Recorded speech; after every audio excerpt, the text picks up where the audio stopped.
ایک معروف سوال یہ کیا جاتا ہے کہ ہم کہتے ہیں یہ فقہ کوفی ہے۔ سوال یہ ہے کہ قرآن کریم جو اترا ہے مکہ میں اور قرآن کریم اترا ہے مدینہ میں، رسول اکرم صلی اللہ علیہ وسلم پیدا ہوئے ہیں مکہ مکرمہ میں اور فوت ہوئے ہیں مدینہ منورہ میں، تو آپ کی فقہ مکی اور فقہ کوفی کیوں، فقہ مکی اور فقہ مدنی کیوں نہیں ہے؟ آپ کی فقہ ہے تو فقہ کوفی کیوں ہے؟ تمہیں مکہ اور مدینہ کی کوئی فقہ نہیں ملی، تمہیں کوفہ ہی کی فقہ ملنی تھی۔ اس کا جواب ذہن نشین فرما لیں، آپ ان سے پوچھیں بھی دیکھیں، قرآن کریم کی ایک قراءت وہ ہے جو کوفی ہے، اور قرآن کریم کی ایک قراءت وہ ہے جو مکی ہے، ایک وہ ہے جو مدنی ہے۔ اگر آپ دیکھیں گے تو قاری ابو معبد عبداللہ بن کثیر بن عمر الدارمی المکی رحمہ اللہ، وفات 120 ہجری، ان کی قراءت مکی ہے۔ قاری ابو رویم نافع بن عبد الرحمن اللیثی المدنی رحمہ اللہ، وفات 169 ہجری، ان کی قراءت مدنی ہے۔ اچھا، سوال یہ ہے کہ ایک قراءت مکی ہے اور ایک قراءت مدنی ہے، لیکن خود مکہ مکرمہ میں، حرم پاک میں، اور خود مدینہ منورہ مسجد نبوی میں جو قراءت پڑھی جا رہی ہے وہ قراءت مکی نہیں، بلکہ قاری عاصم بن ابی نجود الاسدی الکوفی رحمہ اللہ، وفات 127 ہجری کی، وہ کوفی ہے۔ تو قراءت مکی بھی ہے، قاری بھی مکی ہے، قراءت مدنی ہے، قاری بھی مدنی ہے، اور خود مکہ مکرمہ اور مدینہ منورہ میں جس قاری کی قراءت پڑھی جا رہی ہے وہ قاری کوفی ہے اور قراءت کوفی ہے۔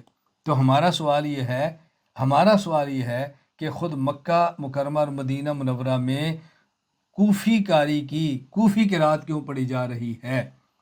مکہ مکرمہ میں مکی قاری کی مکی قراءت اور مدینہ منورہ میں مدنی قاری کی مدنی قراءت کیوں نہیں پڑھی جا رہی؟ ہمیں جواب دیں۔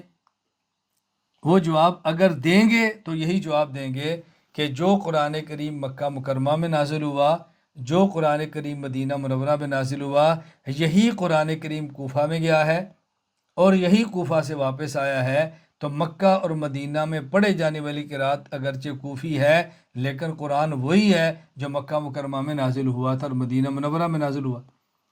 تو ہم کہتے ہیں جو کوفی فقہ ہے یہ الگ نہیں، وہی ہے۔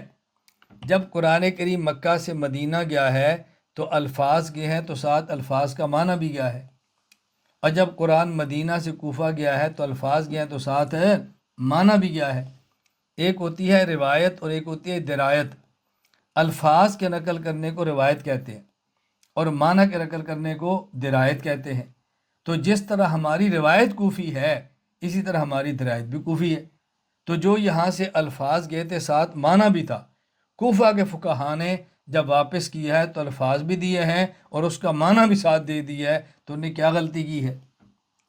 تو اگر قرآن کریم کی کوفی اور مدنی قراءت ہونے کے باوجود کوفی قراءت پر کوئی اشکال نہیں ہے، تو پھر مکہ اور مدینہ مکرمہ کے فقہا ہونے کے باوجود کوفی فقہ پر بھی کوئی اعتراض نہیں ہونا چاہیے۔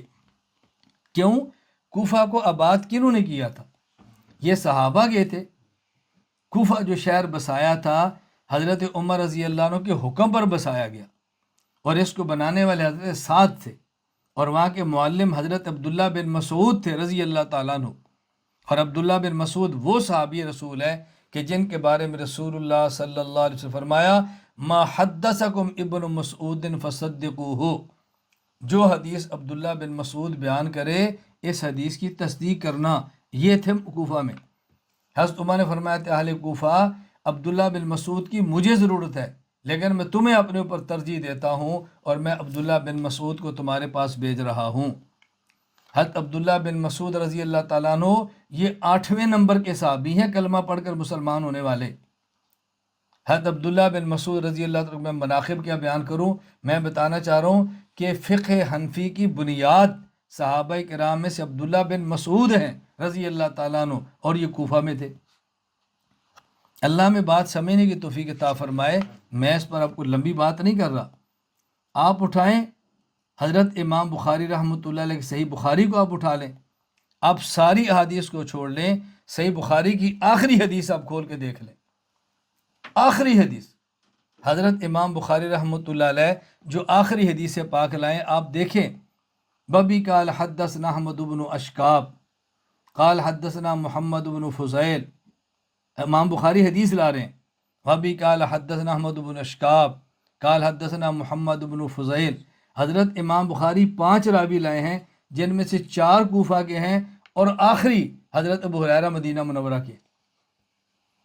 میں خیر اب کوفہ کی فضیلت پر بیان نہیں کر رہا، میں صرف یہ کہہ رہا ہوں اگر کوفی اور مدنی قرات کے ہوتے ہوئے، اگر کوفی قرات مکی اور مدنی قرات کے ہوتے ہوئے کوفی قرات پر کوئی اشکال نہیں ہے تو پھر کوفی فقہ پر بھی کوئی اشکال نہیں ہونا چاہیے۔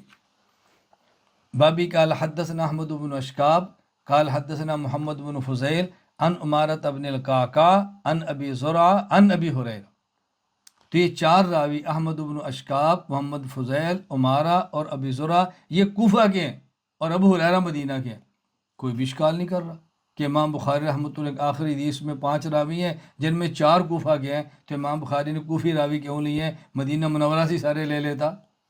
اللہ ہمیں بات سمجھنے کی توفیق عطا فرمائے۔